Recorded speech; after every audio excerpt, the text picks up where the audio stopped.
Ya, oke, jadi pada kesempatan kali ini kita akan membahas sedikit mengenai kriptografi ya, cryptocurrency, yang bisa kita bahas dasar-dasar dari cryptocurrency. Nah, cryptocurrency itu sendiri terdiri dari dua kata ya, yaitu crypto dan juga currency. Nah, untuk crypto sendiri definisinya yaitu rahasia atau berupa kode rahasia. Sedangkan currency sendiri artinya adalah mata uang. Jadi bisa dibilang kriptografi itu adalah mata uang yang menggunakan jaringan kriptografi sebagai keamanan. Nah, kriptografi inilah yang sebenarnya mengamankan transaksinya. Dan untuk cryptocurrency sendiri itu beroperasi secara desentralisasi. Artinya tidak dikontrol oleh satu pihak saja. Contohnya bank sentral dan pemerintah itu semuanya adalah jaringan sentralisasi yang kita gunakan saat ini.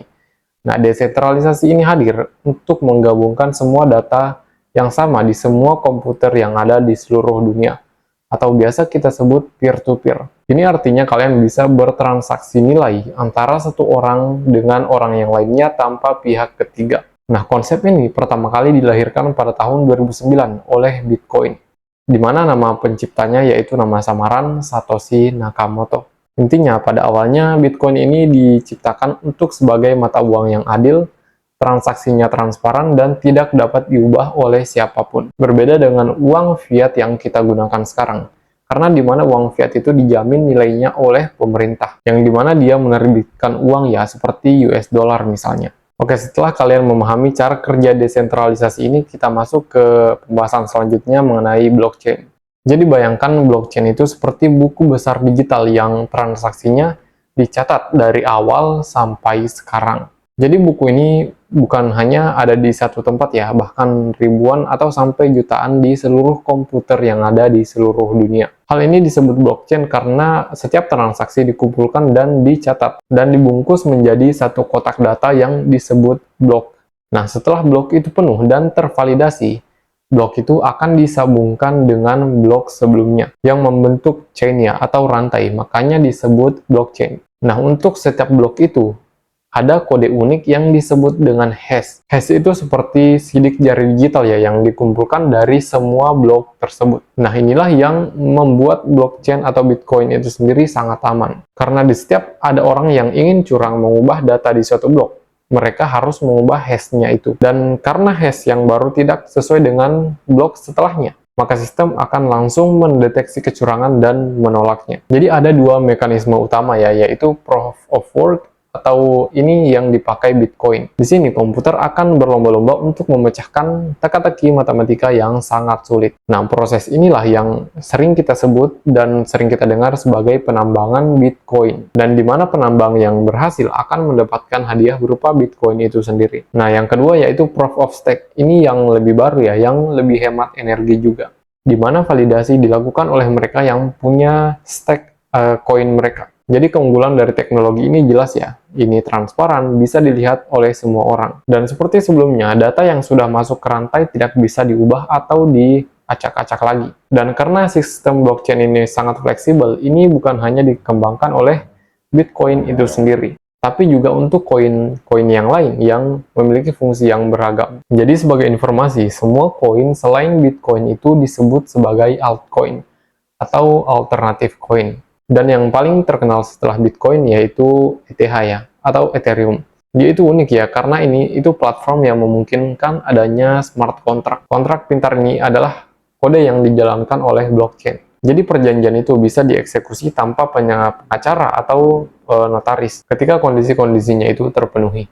Selain itu, ada juga yang namanya stablecoin. Sesuai dengan namanya, ini tuh adalah koin yang stable, atau nilainya itu stabil ya, yang itu diikat oleh aset yang ada di dunia nyata. Contohnya USDT. Hal ini berguna bagi para orang-orang kripto untuk menyimpan nilai jika mereka ingin keluar dari suatu koin tertentu. Mereka bisa menyimpan aset mereka di stablecoin yang fluktuasi harganya itu stabil. Dan untuk pengembangan smart contract ini memunculkan yang namanya DeFi atau Decentralized Finance. DeFi adalah layanan keuangan yang terdesentralisasi yang tujuannya adalah untuk menggantikan keuangan tradisional, yang memungkinkan seseorang bisa melakukan semua aktivitas di blockchain tanpa perlu bank sentral. Dan ada juga ya yang namanya itu NFT. Mungkin kalian pernah melihat ya gambar-gambar aneh lah atau apapun itu. Ini itu NFT atau non-fungible token. Jadi, setiap NFT yang kalian lihat itu adalah unik dan tidak memiliki kesamaan dengan yang lainnya. Ini itu seperti sertifikat digital, yang dimana ini membuktikan ya untuk kepemilikan aset digital seseorang. Misalnya untuk sebuah karya seni. Nah, sekarang kita berbicara tentang risikonya ya. Jadi, untuk di kripto sendiri itu adalah suatu investasi yang high risk ya. Karena suatu aset itu bisa naik gila-gilaan dalam waktu sehari dan bisa turun 40% itu di dunia kripto dalam waktu sehari. Bahkan Bitcoin sendiri pun sangat-sangat volatile, apalagi kita berbicara mengenai altcoin ya, yaitu koin-koin selain Bitcoin. Ini tuh sangat masih volatile ya, karena kemunculan kripto sendiri itu belum lama ya. Bitcoin saja baru tahun 2009 yang lalu. Jadi tidak bisa kita bandingkan dengan market yang sudah ada saat ini, yang lumayan stabil kenaikannya. Jadi pastikan ketika kalian ingin masuk ke market ini, kalian melakukan riset terlebih dahulu. Dan jika kalian tidak terlalu paham dan ingin berinvestasi, mungkin kalian bisa mencoba Bitcoin saja. Dan salah satu yang unik ya dari dunia kripto, kalian itu adalah bank diri kalian sendiri. Jadi kalian menyimpan uang kalian sendiri. Yang dimana kalian itu bisa menyimpan uang kalian di wallet ya. Di mana wallet itu berisi seed phrase, yaitu 12 antara 24 kata. Jadi seed phrase itu adalah kata atau kunci dari dompet kalian. Dan tidak seperti bank sentral lagi ya, kalian tidak menitipkan uang kalian ke pihak ketiga, kalian memegang aset diri kalian sendiri. Tapi pastikan kalian menyimpan kunci itu dengan benar ya.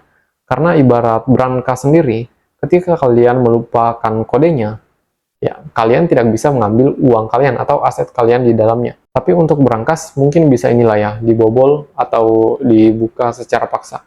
Tapi ketika kalian melupakan seed phrase dari wallet kalian, anggaplah uang kalian itu sudah hilang. Karena ini tidak seperti bank lagi ya.